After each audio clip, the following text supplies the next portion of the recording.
নমস্কার বন্ধুরা, কেমন আছেন সবাই? ঈশ্বরের কাছে সকলের মঙ্গল কামনা করে আরেকটি নতুন ব্লগ নিয়ে চলে এলাম। এখন কিন্তু বেশ বেলা হয়েছে, প্রায় 11টা বাজতে যায়। তো এখন একটু চা খেতে বসেছি, কারণ তার আগে আমি সব কাজ ছেড়ে ফেলেছি। আনাজ কাটা, রান্নাঘরের কৌটো সমস্ত পরিষ্কার করা, এগুলো সব হয়ে গেছে, ঝাড়া মোছা সব হয়ে গেছে। দিয়ে ভাতের চাল টাল রেডি করে দিয়ে ওই যে করে এসেছি, চা খেয়ে দিয়ে বসাবো বলে। এই যে অর্ধেকটা ভাতে জল দিয়ে, চালে জল দিয়ে ভাতটা বসাই, আর এরকম বাটিতে করে ওপরে জলটা গরম হতে দেওয়া থাকে। তো এবারে ভাতটা যেই ফুটবে, তারপর জলটা যেই ফুটবে তখন আমি গ্যাসটা নিভিয়ে দিই আর কি, 5 মিনিট ফোটার পরে। ওটা ওরকম ওর হতে থাকবে আর গরমে গরমে। আর এই পাশে আমি মোচার ঘন্ট করবো, তাই আলুটা সেদ্ধ বসিয়েছি।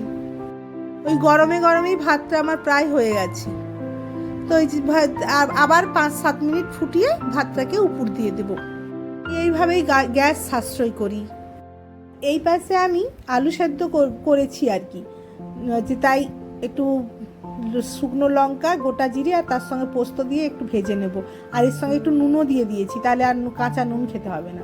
তারপরে যে মোচার ঘন্ট করব, তাই আদা বাটা, জিরের গুঁড়ো, ধনের গুঁড়ো, কাশ্মীরি লঙ্কার গুঁড়ো, হলুদ গুঁড়ো, নুন একসাথে মিশিয়ে জল দিয়ে পেস্ট করে রেখেছি।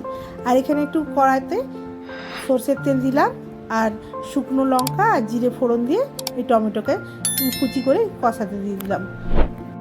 ভাজা ভাজা হয়ে এলে তারপরে এই যে যেটা মিশিয়ে রেখেছিলাম সেই মশলাটা দিয়ে দিলাম। তারপরে ওই সেদ্ধ করে রাখা আলুটাও দিয়ে দিলাম। মুসুরির ডাল দিয়ে মোচার ঘন্টটা করবো, তাই মুসুরির ডাল ধুয়ে রেখেছিলাম, মুসুরির ডালটাও দিয়ে দিলাম।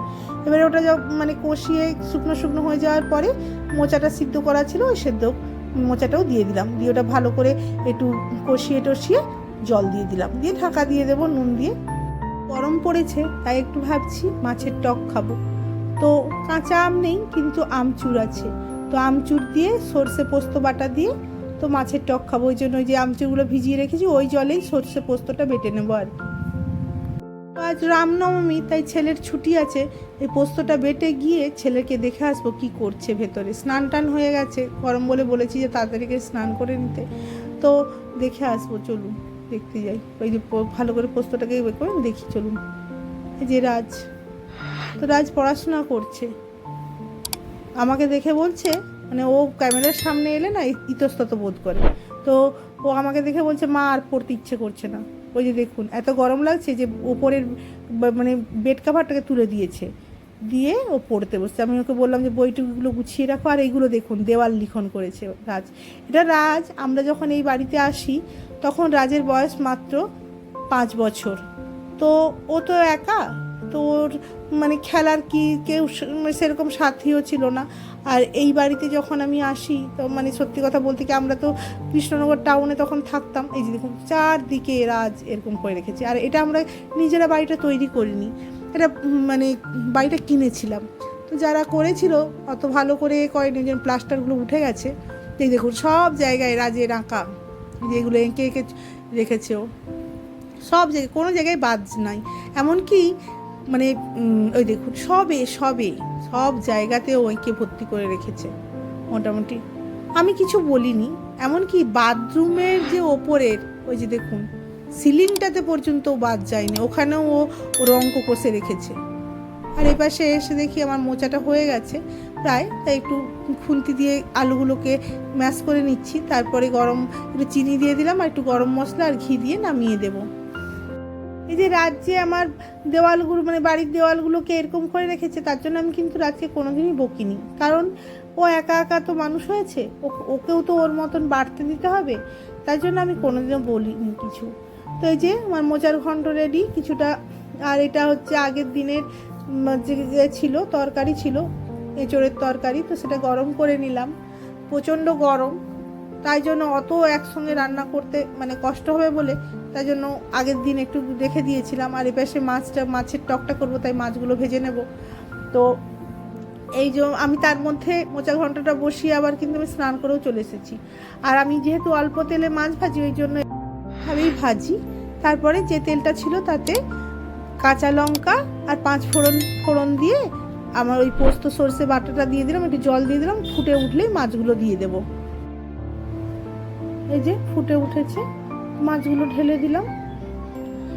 রাজের বাবা রাজ অত টক খেতে ভালোবাসে না, টকটা একটু আস্তে আস্তে ফুটুক, তাহলে মাছের মধ্যে টকটা ঢুকবে। তো এই পাশে ওই যে আলু সেদ্ধ করে বললাম না মাখবো, তো এখানে পেঁয়াজ দিয়ে ওই যে ভেজে রেখেছিলাম যে জিরে পোস্ত আর শুকনো লঙ্কা দিয়ে এটা করে আলু সেদ্ধটা মেখে নেব।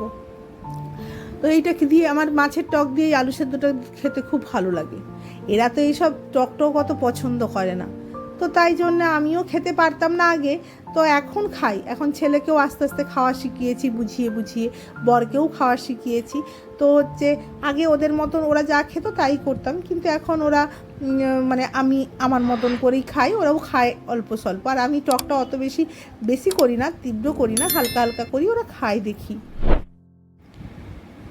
এই যে আমার এই পাশে টকটাও হয়ে গেছে। তো টকটা এরকম ঝোলঝোলই রেখেছি, বেশ খেতে ভালো লাগে। তো আমার ওই টক ঝোলটা দিয়েই বেশি ভাতটা খেতে ভালো লাগে। আর গরমকালে একটু টক হলে ভালোই হয়, শরীরটা ঠান্ডাও হয়। আর এই পাশে আমি আমাদের ভাতগুলো সুন্দর করে সাজিয়ে নিয়েছি গুছিয়ে। তো চলুন, ব্লগটা আজকে এই পর্যন্ত।